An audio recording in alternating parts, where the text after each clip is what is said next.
I have arrived at the point where I feel that the most important thing that we as black people need to understand is this powerful dynamic of racism. Those of you who are familiar with the work of Neely Fuller know that he has said, if you do not understand white supremacy racism, what it is and exactly how it works, everything else that you think you understand will only confuse you.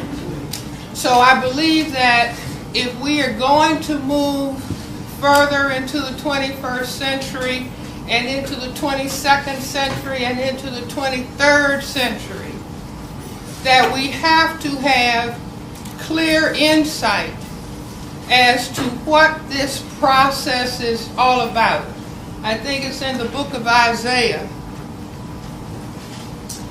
If you do not have, those who do not have a vision, if there's no vision, the people will perish. I guess that's, if there is no vision, the people will perish. Meaning we have to have a more global understanding of exactly what the forces are on this planet so we can actually do short-range planning as well as long-range planning. I started thinking about racism when I was doing a residency in general psychiatry at St. Elizabeth's Hospital in Washington, D.C. And it was a program that was based on Freudian psychoanalytic theory, and nothing was really being said about the mental health of black people. I'm a third-generation physician. My father was a physician. His father was a physician. And my parents told us that you are getting an education not to leave your community. You are getting an education in order to help your community. So the black patients that I would talk to and take a history on, within the history of every black patient would be aspects and dimensions of racism. And when I was an undergrad, I considered myself to be a Marxist. I thought that economics was causing racism, that it was a means for economic exploitation. Well, you can have ideas as an undergrad, but when you are a physician and responsible for the care of patients, you really have to know what you're talking about. I remember going home when I was an undergrad. You know, my parents and my grandmother were sitting at the dining room table, and I announced, I'm a Marxist. And my grandmother said, the more education they get, the dumber they get. But anyway, talking to patients and seeing this gigantic monster in the middle of their history about racism, I said, I've got to really understand racism in depth. And the training program that I was in, it was at a federal government hospital. All the people in charge of the training program were white people. And they actually taught us, there were a few black residents, I think 3 out of 12, that black people did not have the intellectual potential to benefit from psychotherapy. That the best treatment for black people was medication. Well, that did not compute for me. So I said out to myself, I want to understand really more about racism. I happened to have been at a social gathering, and these were black people sitting around after a Black Power Committee meeting. And I heard a gentleman across the room say, racism is a system. It was almost like a light bulb going on. That was Neely Fuller. How many of you are familiar with his work? I consider him to be one of the critical thinkers in our group in the 20th century and into the 21st century. he was saying that racism is a system, and because we got to get this really in our heads. He said it was a system, and the system functions in all areas of people activity: economics, education, entertainment, labor, law, politics, religion, sex, and war. And that the purpose of this system is to maintain the power equation of white over non-white, white power over non-white powerlessness. And so I thought this was a very profound concept. Those of you who are familiar with the work of Dr. Du Bois. Dr. Du Bois in 1903 said that the problem of the 20th century is the question of the color line. This is the problem of the color line. So I said to myself, why would a system for the purpose of maintaining white power over non-white powerlessness, why would such a system evolve on this particular planet, planet Earth? And then I thought about some of the things that are said within the system. One of the critical things is that we are taught that white is a majority. Is that right? And we are told that non-white is genetic inferior. And then I just thought about the things that, you learn going to school for a long time and going to medical school. I said, wait a minute, white is a tiny minority. Fewer than 1/10 of the people on the planet have white skin. And instead of black people being genetically inferior, the ability to produce this black pigment, melanin, is a genetically dominant trait. And we have an excellent example in our president, Barack Obama. His mother is white, his father was black. And you mix these together and what do you get? A colored person.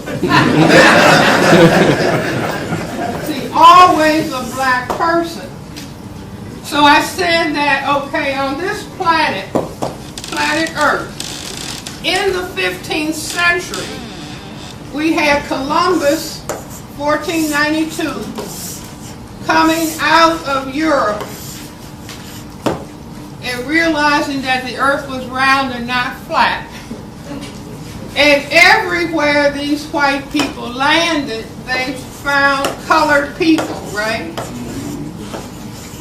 And if those men were sexually frustrated and the people were over time, and the women had sex, or I should say the men had sex, imposed sex, however you want to look at it.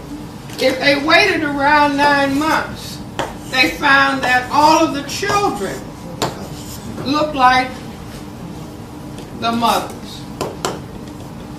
And so they realized, wait a minute, we are a tiny minority in Europe and no other place where there are white people. So they said, wait a minute, what if these men got in boats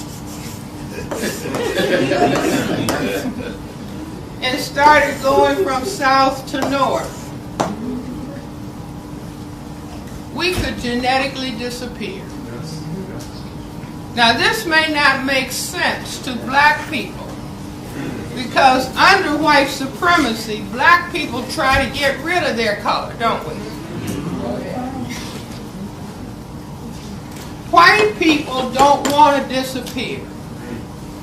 And I have asked audiences of white people, do you want your children to be colored? Do you want your grandchildren to be colored? Do you want your great-grandchildren to be colored? Do you want your great-great-great-great-great-grandchildren to be colored? I'm polite and they're polite. What do they say? No. Meaning they don't want to disappear. So I said, if you mean this, then you have to do certain specific things in all of these areas of activity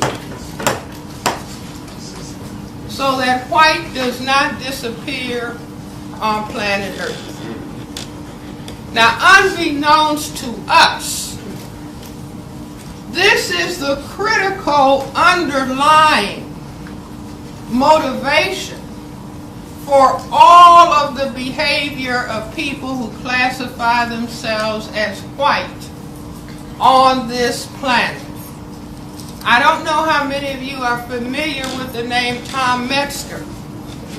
He is one of the arch white supremacists or white separatists. Some years ago, I was on a television program in Los Angeles when President Reagan's son had a television talk show. And so this particular show was a panel of people, might have been 10 people, talking about race and racism. I just happened to be sitting next to Mr. Metzger.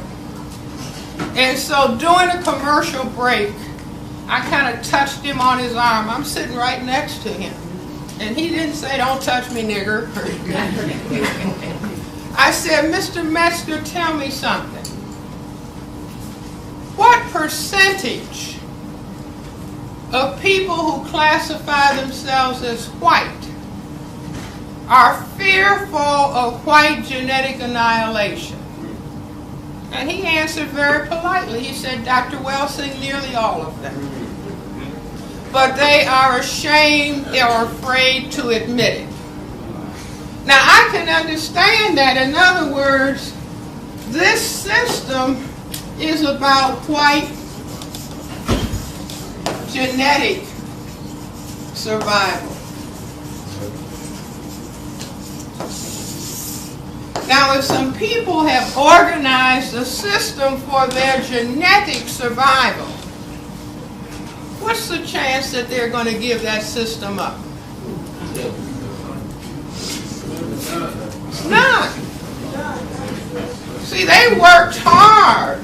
Now, we can consider it unjust. It's the most unjust system that has ever been devised on the planet, where you have 1/10 of the people deciding that they need to control 9/10 of the people on the planet. But all along, I maintain we have not understood this. We thought when we were formerly enslaved, if they would just take off the chains, everything is going to be okay. So they removed the chains, and then what did they do next? They put laws in place to accomplish the same thing. And we went through the 1960s in what is being called the Civil Rights era.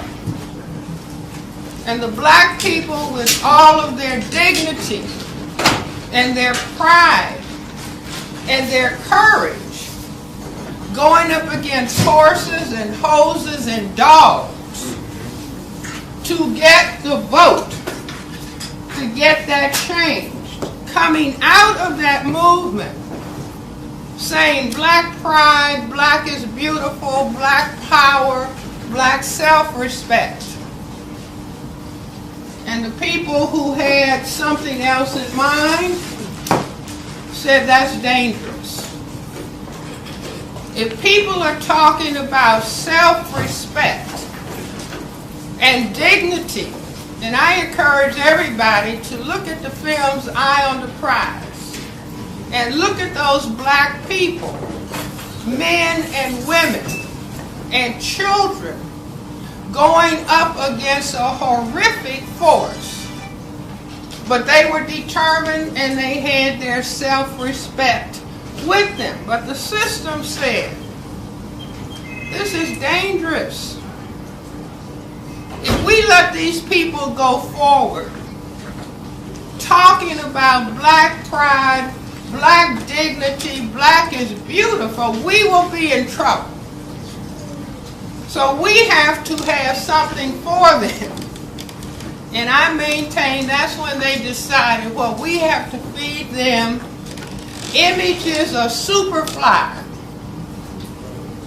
prostitutes, pimps selling drugs, men kicking women, all kind of language.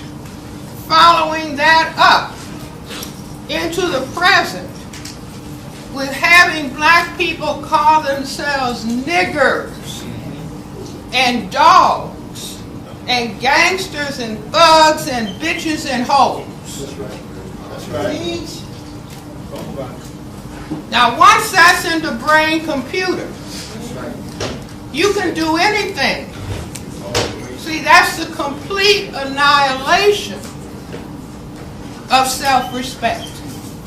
Now, we didn't understand it. We thought, oh, this is just entertainment. Right. Like the movie Monster Ball. Or the movie Precious. Do you see? Or the movie for colored girls.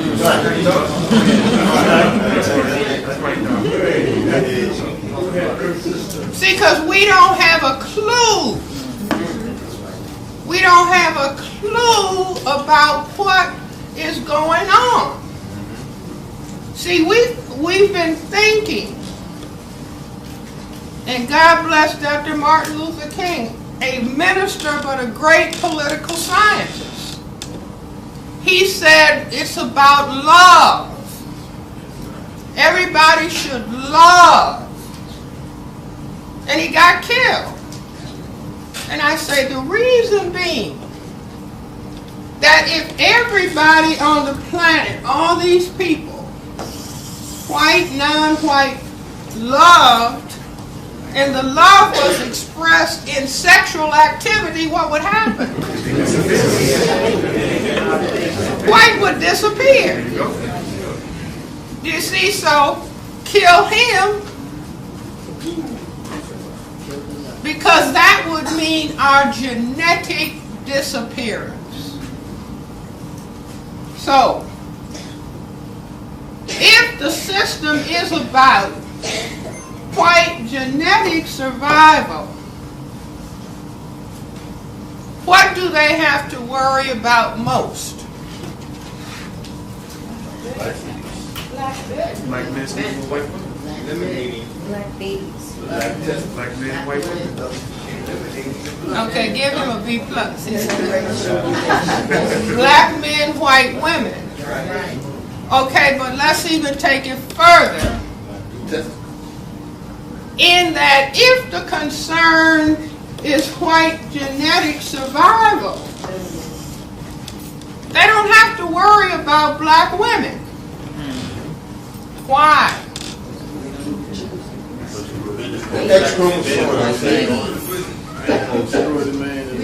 See, the test is going to be next week. The reason being is that men, males, whether they're white, black, brown, red, or yellow, can impose sexual intercourse. If I would, try to impose sexual intercourse on any of the gentlemen here, and they say, I'm sitting next to my wife, and I went to my purse and I got my Uzi.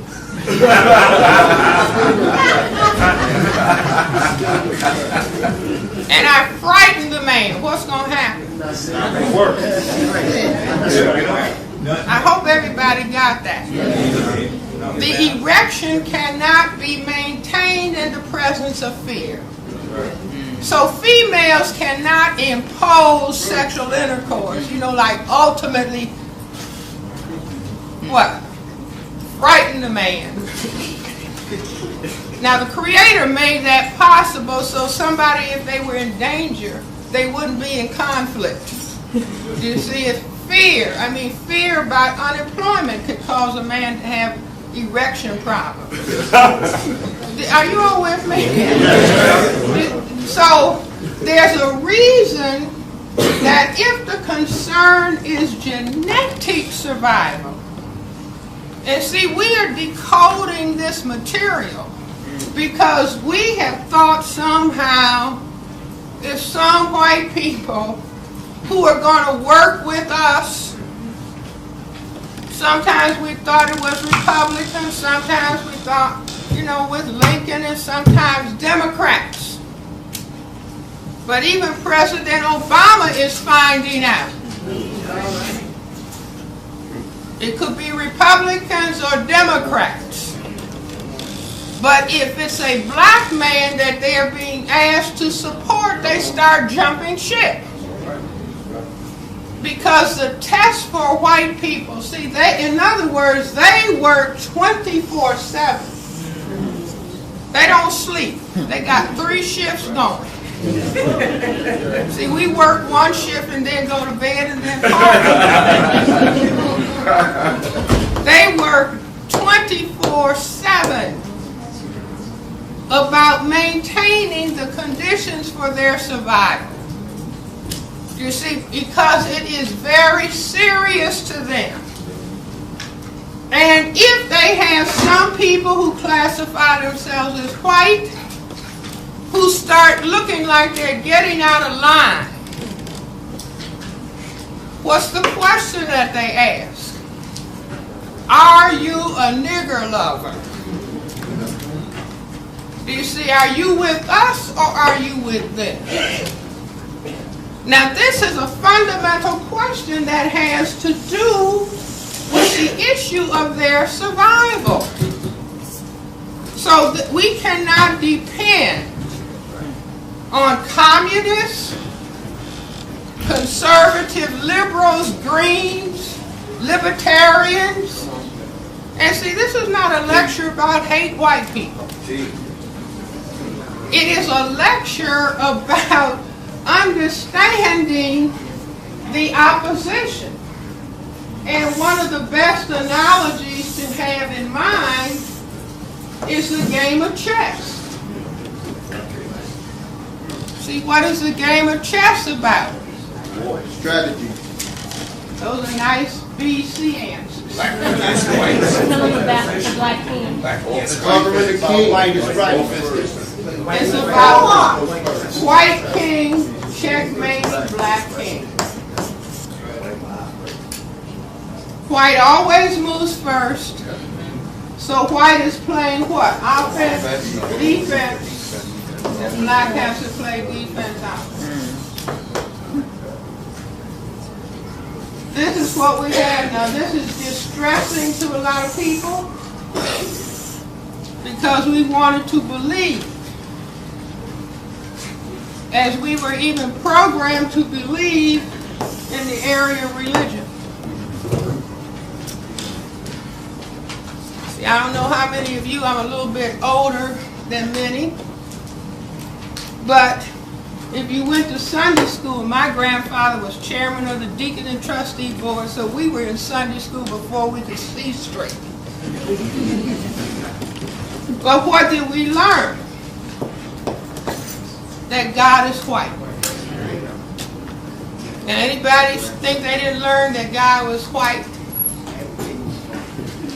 See, if you were given that little Sunday school card with a white picture of Jesus, your brain automatically concluded that his father had to be white. His father could not have been black. Now, if he was a historic figure, he was black. Even Billy Graham said that Jesus could not have been white. But we are programmed to think that Jesus was white, and therefore his father is white. And we were taught to sing, Jesus, translate white man, loves the little children. All the little children of the world, red, yellow, black, and white. All are precious in his sight. How many know that song? Boy, no more church going in these days.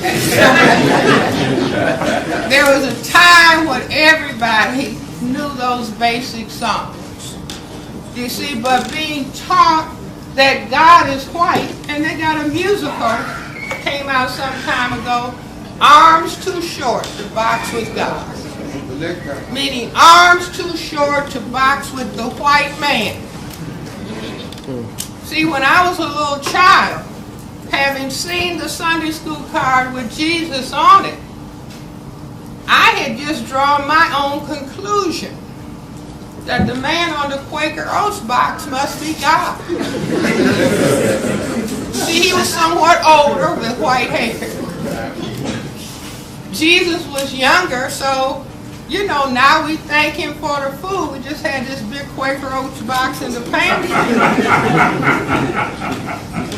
I mean, that was my conclusion. But if you, any of you, saw a Sunday school card with the white Jesus, your brain jumped to that conclusion too without your knowing it. That's called a subconscious conclusion. So anyway, this was deeply programmed in our thinking, but I tell people that the truth is you cannot hide it. That it will come out in material. It will come out through the subconscious. Because if we break the name Jesus down in Ebonics, it spells just us.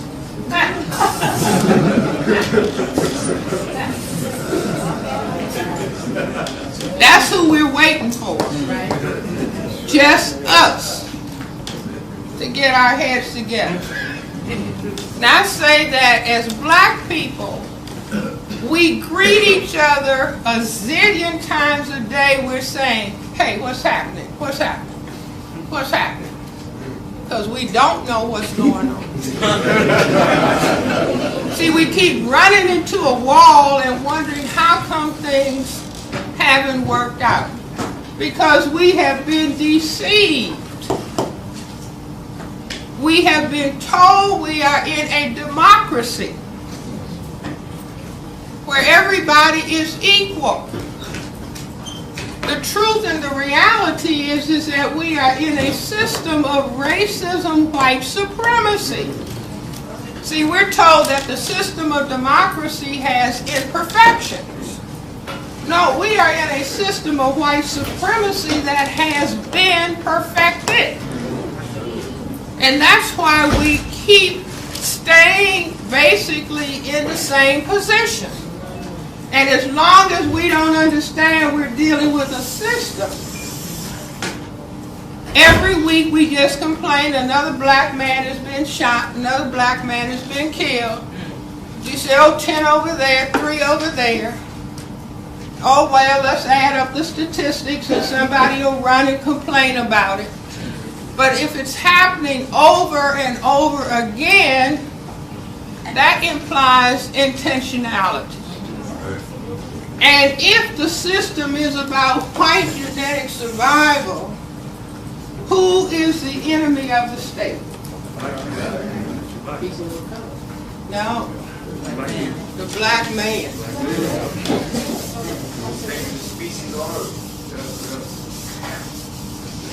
See, in a war, if you can take care of the business as defined, the problem is white genetic survival. So what do you have to knock out in order to not worry about white genetic survival? Exactly. The attack has to center on the black man. Now, years ago, in the 1970s, I was teaching at Howard University College of Medicine. and I would have Neely Fuller lecture every Monday night from 8 until 1 o'clock in the morning. And it would be students and people from the community. And Mr. Fuller used to talk about the system of racism, white supremacy, is going to have black men wearing dresses. And now this is 1970, about 72, 73, and that sounded so far out. Nobody, you know, what's he talking about? What has recently happened at Morehouse College? The president of Morehouse College had to announce and lay down the law that the black male students, those who were so inclined, could not wear high-heel shoes, could not wear dresses, and carry pocketbooks. Now this is 2010. That if the system, see, in other words, we have to keep system about white genetic survival. This is what the system is about. And the system is working 24/7. If I turn the black male into a female, can I relax about the fear of white genetic survival?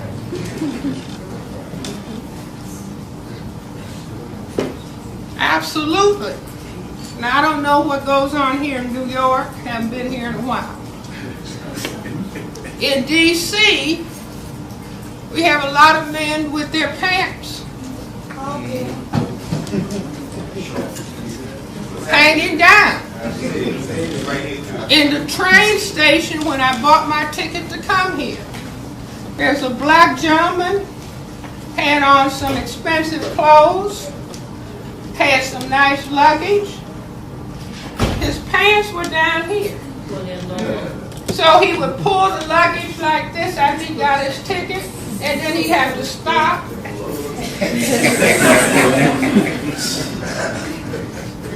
Walk a few more steps.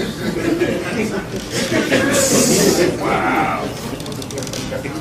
See, now, in other words, imagine somebody looking down from another galaxy or planet.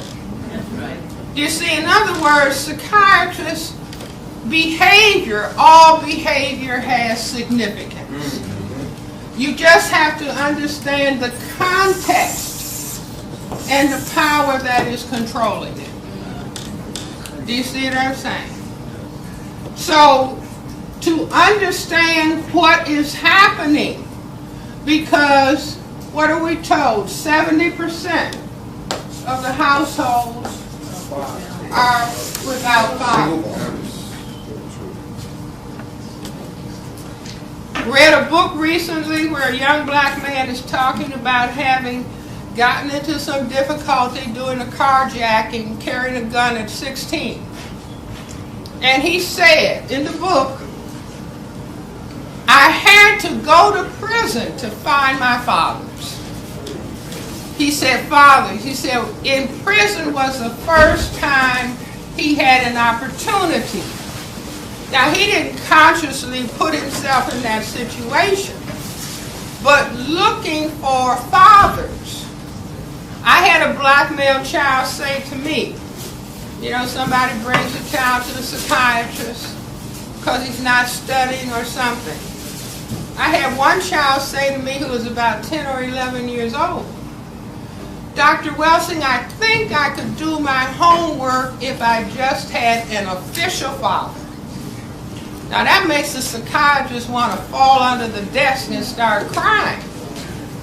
I had another child say, if I had a father, he could at least have taught me what goes on under the hood of a car. I had another child. All these children are brought into the psychiatrist because somebody says, teacher, principal, they're smart, but they won't do their homework. Or they won't study. This child came and I said, sweetheart, don't you want to work hard in school? This was years ago. So you can help black people. And this little boy said, no. He wasn't being smart alecky, he wasn't being rude. And I said, you know, the psychiatrist wants to hear the child say yes. He said, no. And I said, why not? He said, if you try to help black people, you're going to be killed. Now this is a little black child, about 11 years old, said Malcolm X, George Jackson. I said, IQ 265.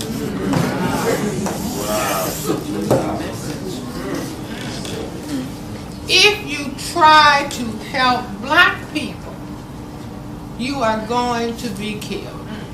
Was he right?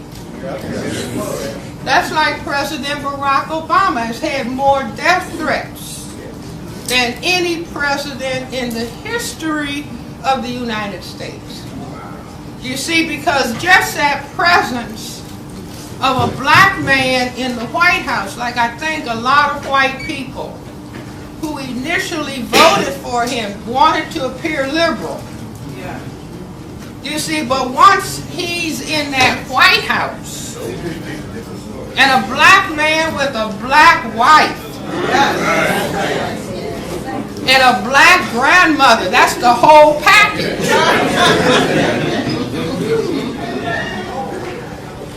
They begin to understand, oh my God, if he's in power, and not only that, the reception that he receives all over the non-white world. You see, so they started shaking because people who classify themselves as white are not consciously carrying around in their mind fear of white genetic annihilation. They repress that. You see, but how do we know based on other behaviors that they engage in? And just like Tom Metzger said, the majority of white people are fearful of their genetic annihilation. Sometimes white people will say to me, Dr. Welsing, what can I do to help? And I say, tell black people what white people talk about when there's no black people around. They all go silent. Because what are they talking about? They're either talking directly or in code about white genetic survival. I had a white college professor say to me after I had been invited to speak at a prison, white university, giving educational programs in a prison, 100% of the prisoners black males. So I went and talked about the same thing I'm talking about here, about racism. So this white professor said to me, because she drove me out there, drove me back home.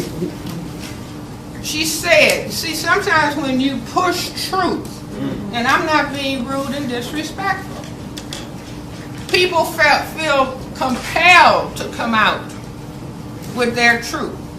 So she said, Dr. Welsing, you know, I hate to admit it, but on all social occasions, not some, not a few, on all social occasions when it's white people together and there's no black people around, she said, we are talking negatively about black people.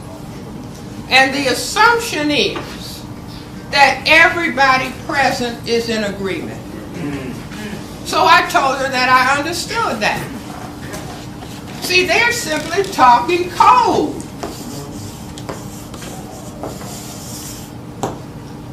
They're just talking code about their survival. They are not going to reveal it. They'll just say to us, isn't it nice that we're in a democracy? You see, but they are talking code about their survival.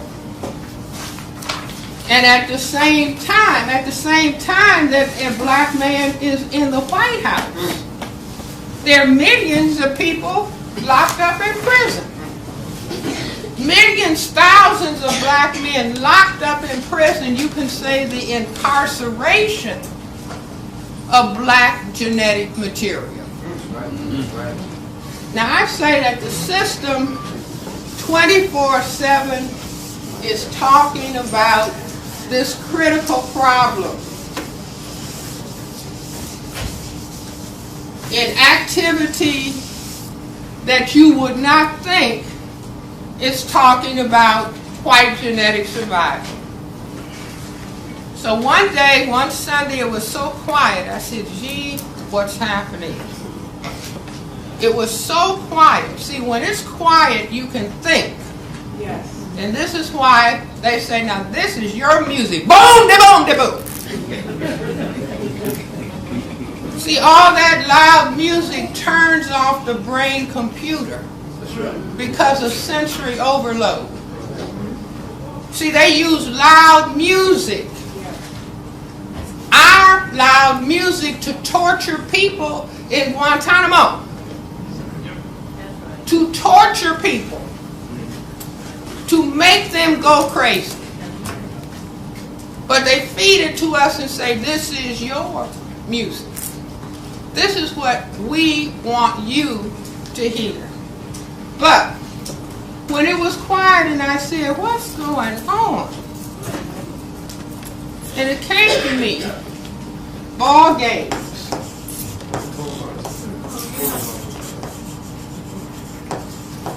And I said to myself, for ball games to have a whole city be quiet, the ball games must have a significance, an important significance that we're not generally focusing on.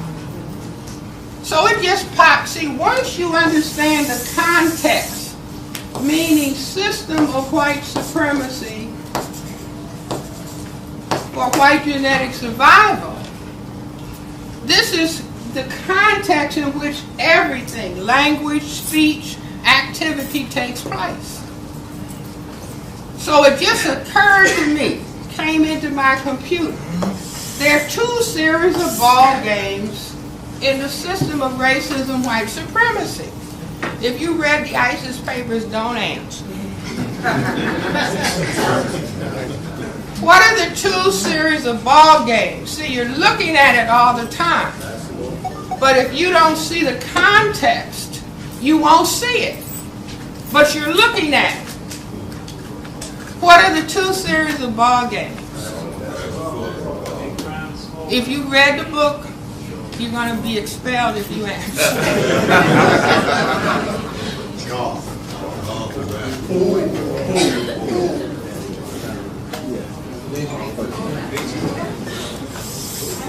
The two series of ball games in the system of racism, white supremacy are big brown and small white. No, you read the book. No, that's right. That'd be better for me. I didn't figure that out myself. Big brown and small white. Why so? Because once we're talking about genetic survival, then this is what automatically comes in the brain-computer subconscious. And this is not a man with glasses. Do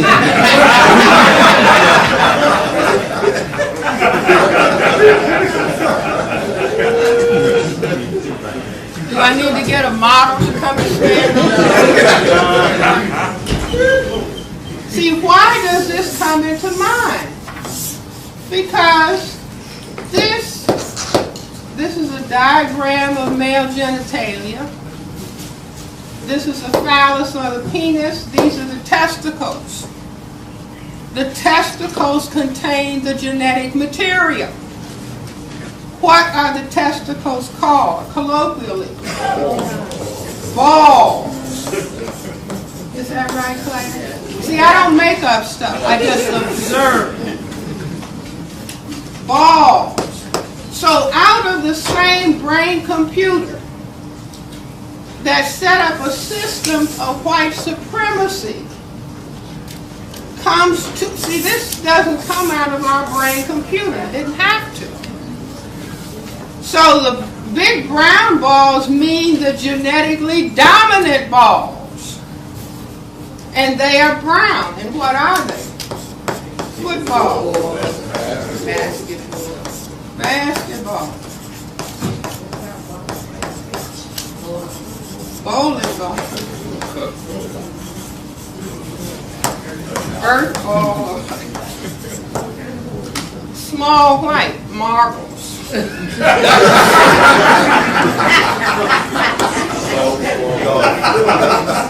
Ping pong.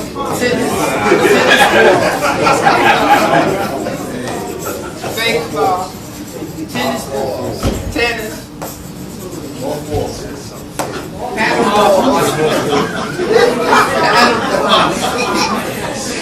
But do you see what I'm saying? Now, to me, this is just fantastic.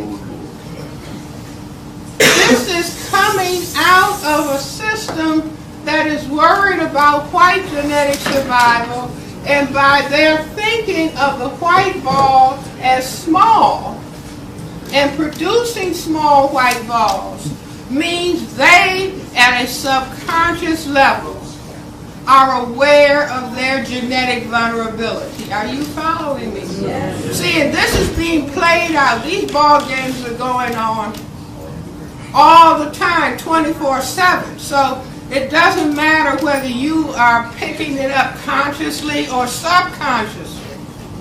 It is still getting the message across. So beyond that, in the game of, well, first of all, what do white females say about their ideal mate? Not tall, blonde, right? Tall, dark, and handsome. And so, in the football, this big brown ball goes into some white upright legs at the end of the field. Are you all with me?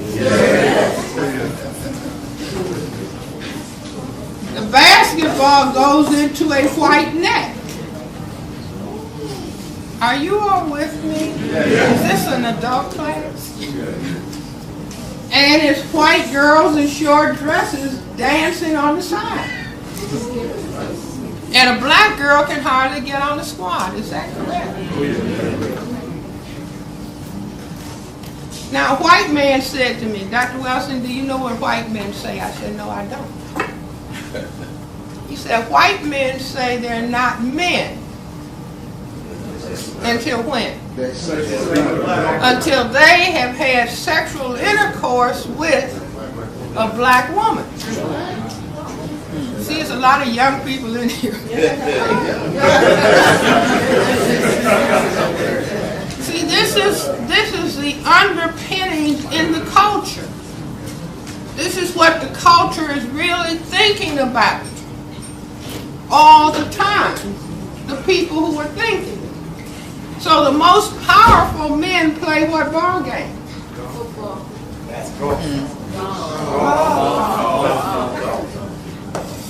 Now our president just got hurt playing basketball. Do you see? But what the game that the white presidents play? Golf. Now how is that game played? I'm going to demonstrate.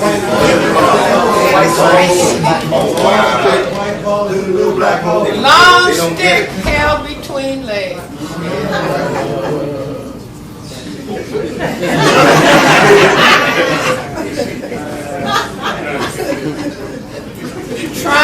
get the little white ball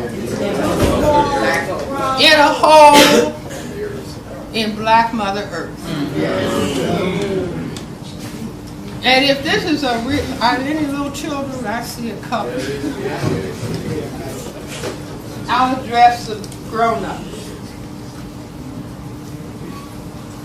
The golf course is laid out, and it always has water holes. It has rough. It has sand trap. And then it has a hole that it's supposed to go in. Now, anybody studying anatomy and female anatomy will understand. This is pubic hair. See, the ball happens to go in the rough. Or the ball can go in the water. See, the female genitalia, you have the vaginal opening, you have the urethra where the urine comes out, and you have the anus, and that's the sand trap. Are you all with me? Yes. I don't want to ruin anybody. We have got to understand racism and white supremacy. We have got to understand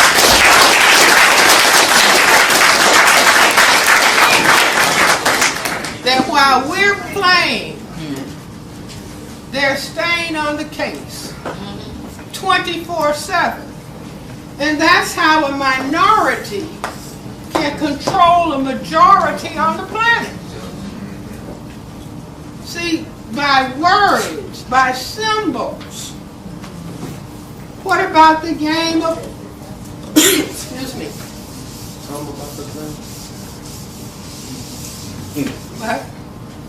What about the game of billiards or pool?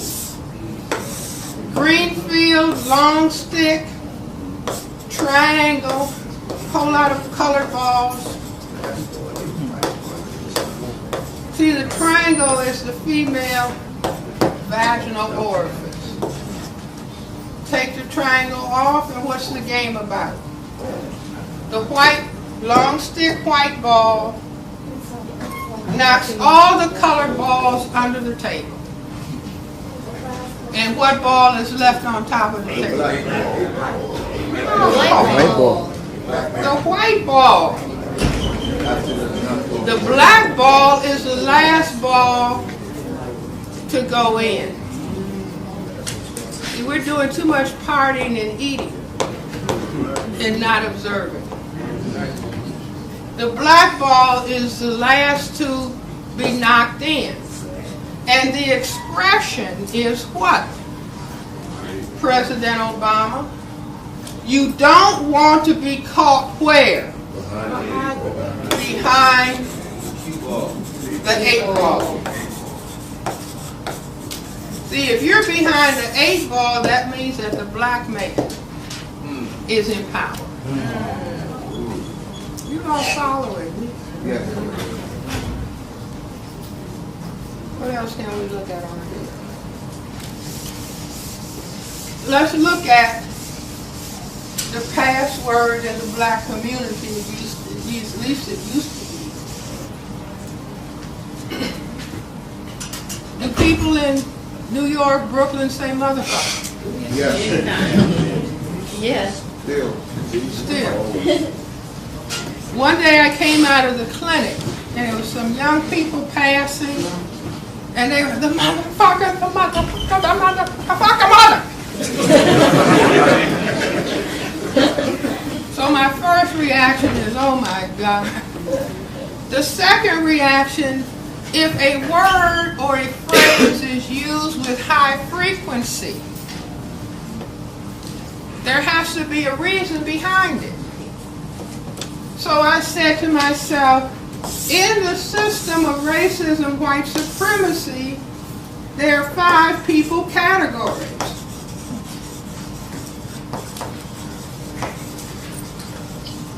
Man, woman, boy, girl, baby. Who is the man? I said, here comes the man, you all. Why are you all so quiet? The man and the white man. The man is the white man. Any other male has 4 choices. Black men fought historically, don't call me no boy. Is that right? The white supremacists say, okay, you got 3 choices. Woman, girl, or baby. It used to be that woman and girl were out. Baby was in. How many black ladies have called a black man that they are highly familiar with baby? You all better tell me. See, lying to yourself. How about that? You've read the book.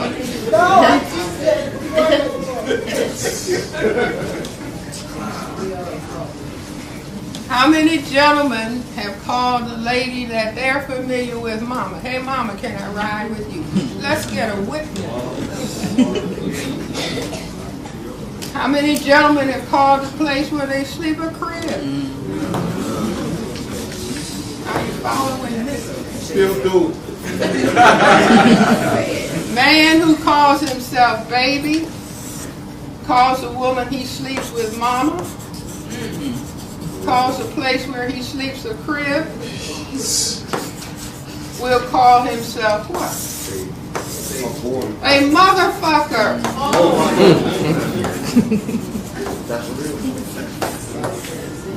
Are you all with me? Now my mother, bless her soul, my mother was a Chicago public school teacher. So this is some time ago. She's deceased now. But she called up, I'm in Washington, she's calling from Chicago. Hi, Mom, hi.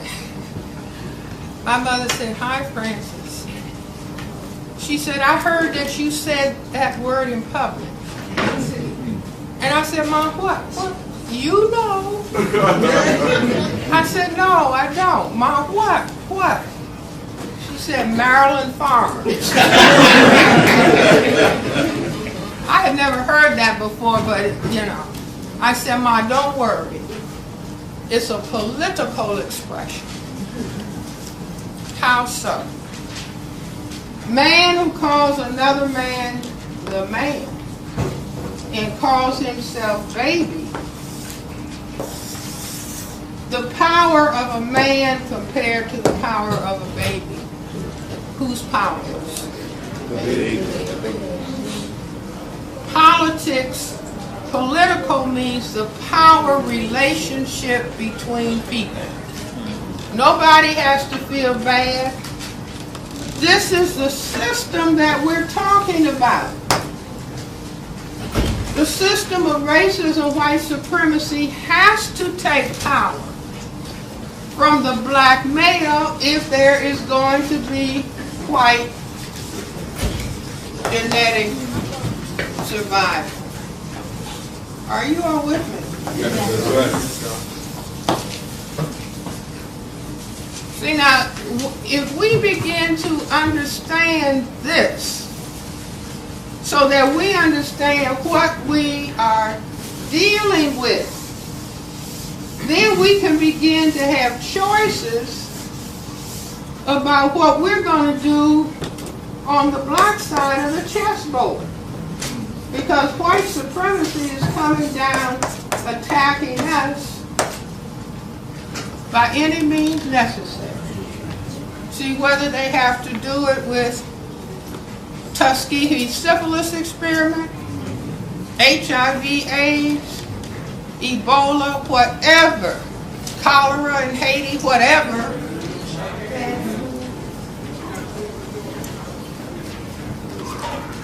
Or their survival. So if we don't understand the game, what in the world can we do? You see, but once black men understand the game, basketball is a game about tactics and strategy. Football is about tactics and strategy. So all the person wants to know is what's the game, how is it played, what are the rules? But we have been deceived, so we haven't understood what the game is all about. So we're floundering all over the place, not understanding and not making points, because we don't understand the system. And I maintain, for those who want to do something about this critical situation, Neely Fuller has said, there are 4 possible ways that a victim of a system can respond. They can submit, they can cooperate, they can resist, or they can engage in destruction of. Now, destruction of, those are the people who are already dead, like Martin Luther King, Malcolm X, the people who they're going to move in spite of the pressure. They don't mind losing their lives. I'm not advocating that. These are all individual choices. Submission means it's too much for me, let it just roll on over me. Cooperation with, just give me a job, 2 figures, 3 figures. Resist, I'm talking about the system, so I'm resisting. If they say, Francis, we'll kill you, I'll probably jump back here. It's all a matter of choice. You see, but at least to be consciously aware of what is going on. Like Neely Fuller says, who is an Uncle Tom? The person you see when you brush your teeth. That means, see how quiet? No, that's just cooperating with the system. The slave master told Uncle Tom to take some other slaves to another plantation. He didn't run away. He said, I gave my word, so I go back to the plantation. The slave master did him in, but he was cooperating. See, if you stop at a red light, you're cooperating. If you stop at the cashier in the supermarket, see, you're owed everything free. Every black person is due several $1 trillion for what happened to us. You see, but so you pay at the cashier. You stop at the red light. We're into cooperation with, but people can decide to resist. I say talking about what the system is really all about. Not deceiving ourselves as to what the system is actually about. And the people who keep resisting, even though they're threats to their lives, they're in a special category. This is not show-off category. It's just where the person's will and where their commitment is. And again, this is not about name-calling white people, cursing out white people.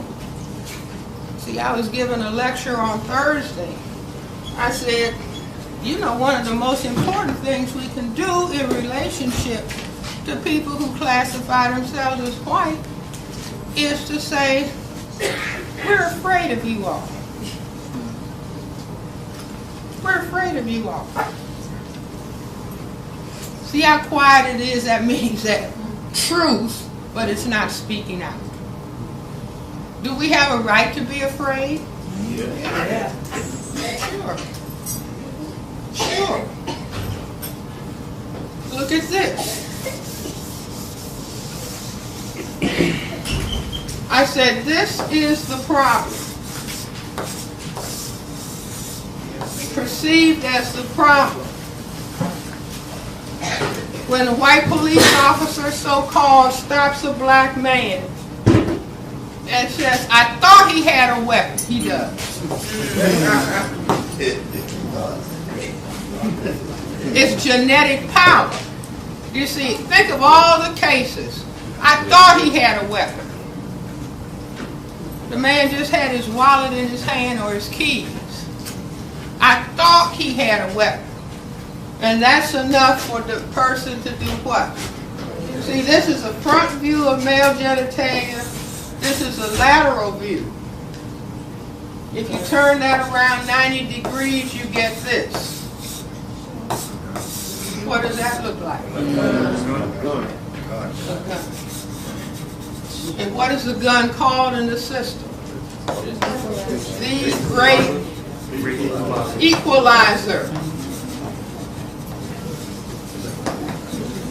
Meaning, you have weapon can annihilate me. Must create weapon can do same thing. You see, so where is the gun worn? One on each side. That's just like this.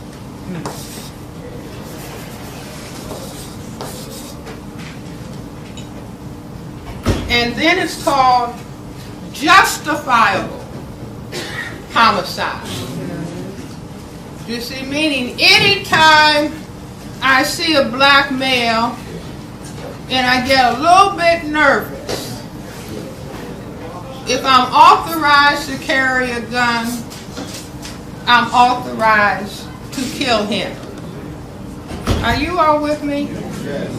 I see fear. Don't feel bad. This is war. War for white genetic survival by any means necessary. You see, but if we don't face what it is, then people are engaged in a pretense that everything is all right. But everything is not all right. We are in a state of a slide towards genocide. See, you cannot have the men from a community removed and have a people. Are you all with me? See, but white supremacy is so bold. On the front page of the Washington Post a little while ago, they said, black women, you should start, because I know the black men are all gone. So you should start dating white men. On the front page of a newspaper. Do you understand? That's just like slavery. We're killing off the black men. So, hey, you want to have a man, so-called? Get a white man. You see, and then on the other side, they're saying, now we are unleashing a certain number of white females to go with black men. Because that will make them believe that racism, white supremacy doesn't exist. The young man came up to me on Thursday at my institute and said, I just came back from Germany, Dr. Welsing. Says a lot of black men who are out of the service and they're married to German women. He said if it weren't for the color, they got, they're kind of built like black women.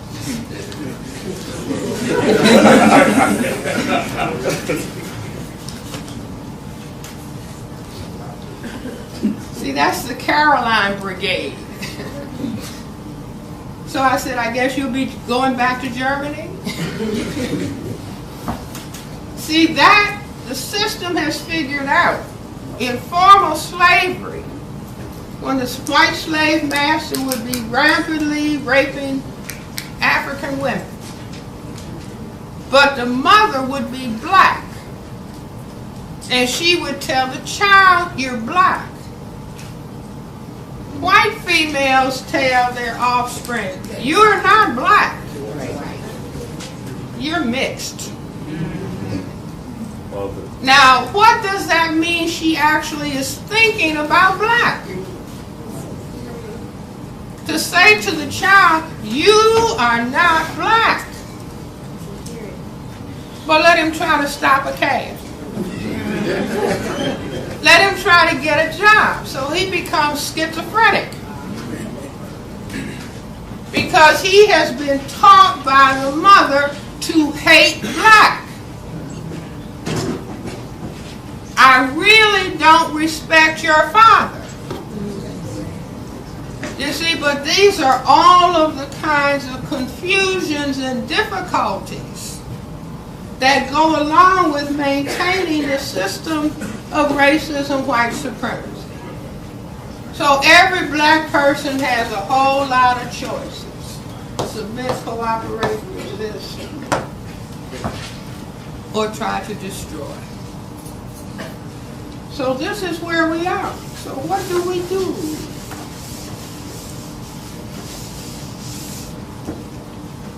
See, if somebody, because what we need some strong people over here. Males and females alike. So if I could wave a magic wand, if I could wave a magic wand, I would say for us to fight racism, white supremacy, we need some strong people. Where do people start getting strong? When? When you fall down. That's not the answer I'm looking for. Self-awareness. It's history. They start getting strong before the sperm meets the egg.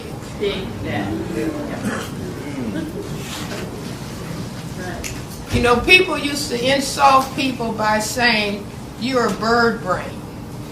You know, because birds have little tiny brains.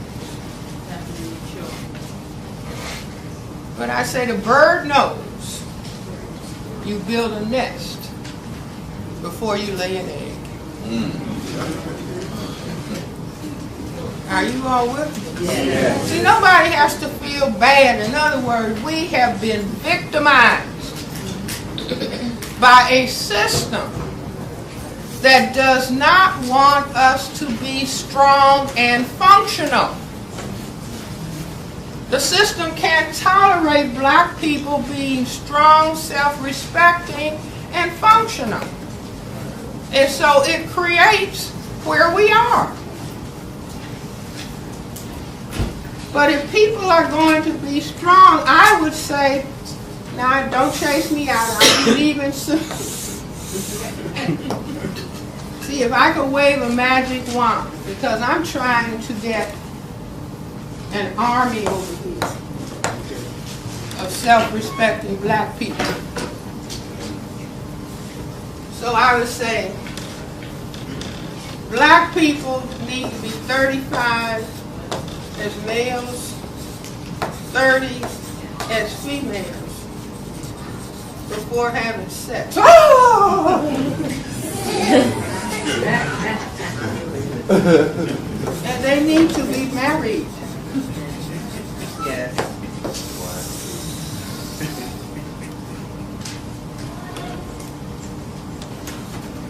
Because what the system has us doing, see, we are under fire 24/7.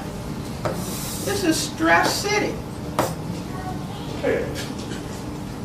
At least for people to be old, because if I'm 14, 15, there's no way I can pass on strength to a child. There's no possible way. There's no possible way that I can take care of somebody for 25 years to stand them on their feet. Are you with me? Yes. In formal slavery, we were breeders and studs. Are you all with me? Yes. And the offspring were sent away to different plantations. That's called foster care. Are you all with me? Yes. I'm so sick and tired of seeing patients in foster care who were sexually abused. 10 foster homes. How can somebody come out sane? The intention for them to come out sane was not the goal. Do you also see, this is like fight back. I mean, oh no, you're not genociding us. Do you see? But they have, see, once you teach people, call yourself a gangster, call yourself a thug, call yourself a bitch and a hoe, then it doesn't matter what happens to you. What's supposed to happen to a bitch? What's supposed to happen to a hoe? What's supposed to happen to a dog?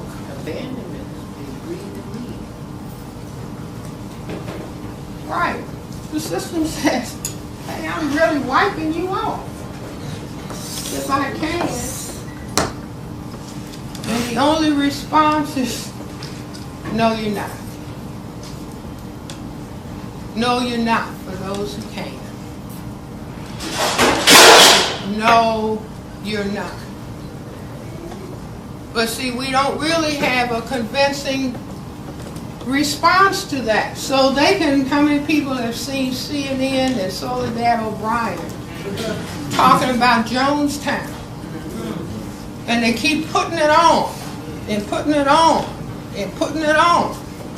1,000 black people were killed. I say they had to be gassed,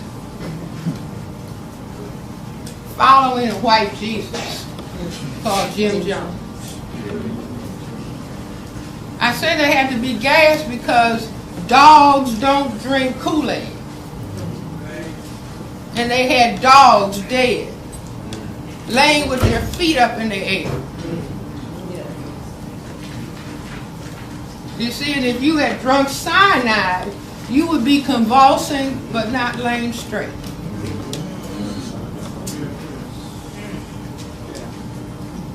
But what they're doing is saying, now we're going to kill 1,000 of them and see how they react.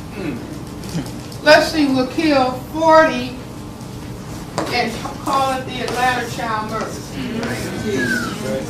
They don't react. Let's see, I'll kill 2,000 in Haiti and tell them it was cholera. They have no reaction. Are you all with me? These are experimental testing. See what they do. Have we succeeded in having them repeat gangster and thug and bitch and hoe and nigger? It's saying those are terms of endearment. See, so we have to give the system a series of A+.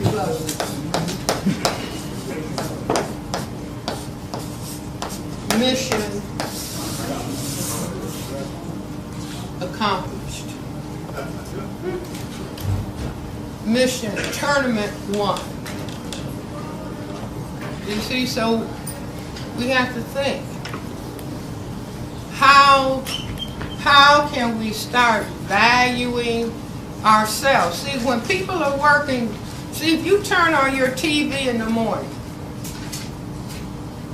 you're getting white,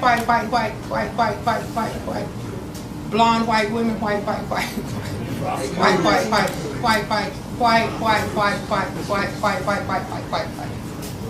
White.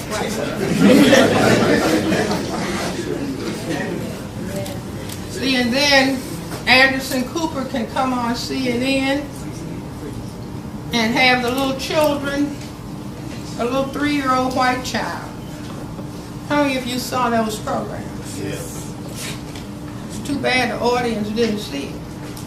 Because they gave little white children a strip with colored faces on it. You know, like white face, little tan face, all the way to a black face.